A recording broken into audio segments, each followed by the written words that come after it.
Hi, this is Diane Roberts from Score It 4 1/4.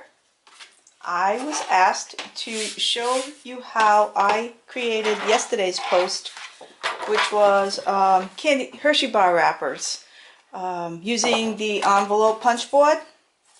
So I will show you. And I started this video a little earlier thinking that I would be able to show you how to do it with DSP, but as it turns out, using DSP, it's very difficult to see the score lines. It might be the light in my room today, I don't know what.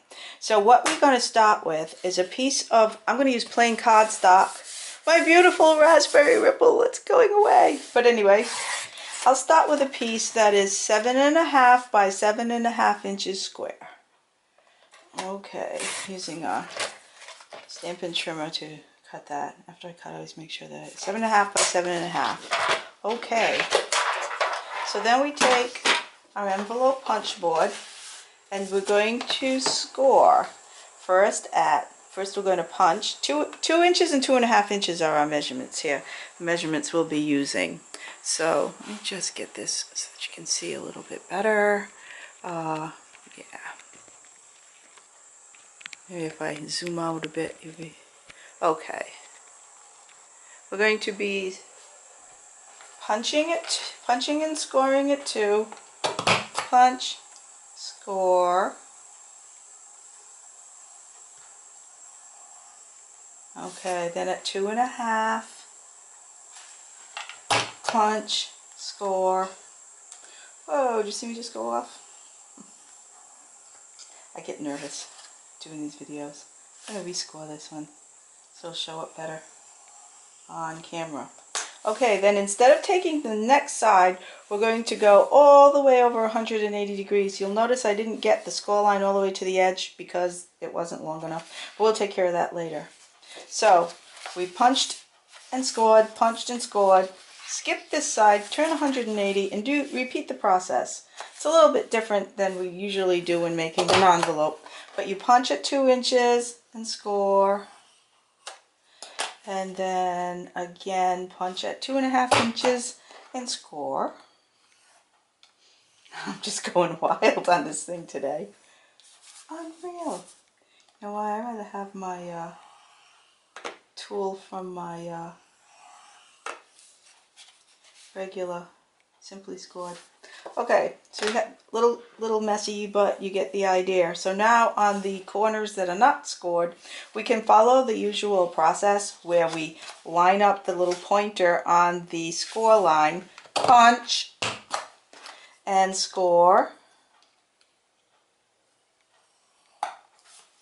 And again, line it up on the second score line, punch, and score. Okay, so now we have 3 sides done. Turn again 180 degrees and line up the score line to that little marker, punch and score. And one last, punch and score. Okay, so this is basically your candy wrapper. You fold on all your score lines.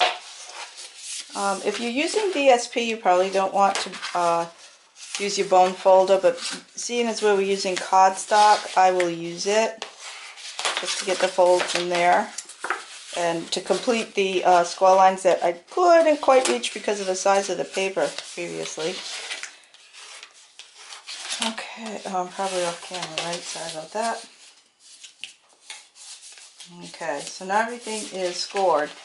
Next, what we do, as anything you make out of this with this thing, boxes, covers, wrappers, we're going to cut these corners out so that we will be able to make a nice clean fold when it's time to fold up the candy wrapper. So I'm just cutting the corners off, each corner on the score lines.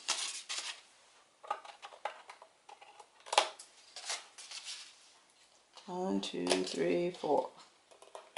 Okay, so now it's just a matter of, as you can see, folding it up like so, and folding it over. But then our ends are too large. So you can do one of two things. If you're not good at measuring along your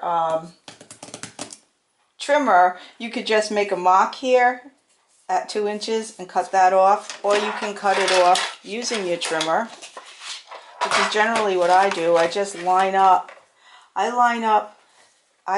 this outside score line to the 2-inch mark. So when that's lined up to the 2-inch mark, I just clip off the top triangle, and I do the same thing on the other side. Just line up that score line on the 2-inch mark on your trimmer and cut off your triangle. Now you're good to go.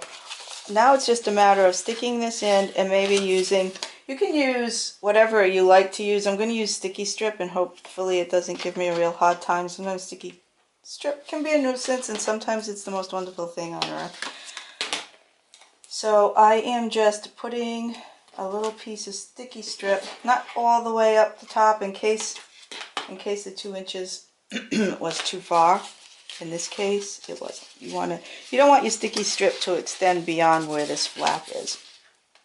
So what I do is just burnish that sticky strip, remove your red tape, and then you could put the candy bar in at this point if it would help you square off the corner. But if you just pull this over,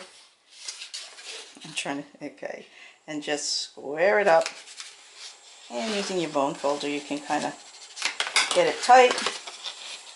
Repeat that process, and square it up, write it down, and there you have it, your candy bar cover. Then you can use whatever it is you'd like to use. I used the wonderful ruffled trim yesterday on the back of a tag because of its elastic properties, and it's just so nice for as a belly band on and off. You can put a little glue dot and grab it open. You can put a little piece of Velcro. You can put those little magnets. But basically, you could just tie it. I mean, there's so many closings and so many ways to decorate the front. So that's basically what I did to create this little candy bar holder. Hope it's helpful. Thank you. And happy stamping.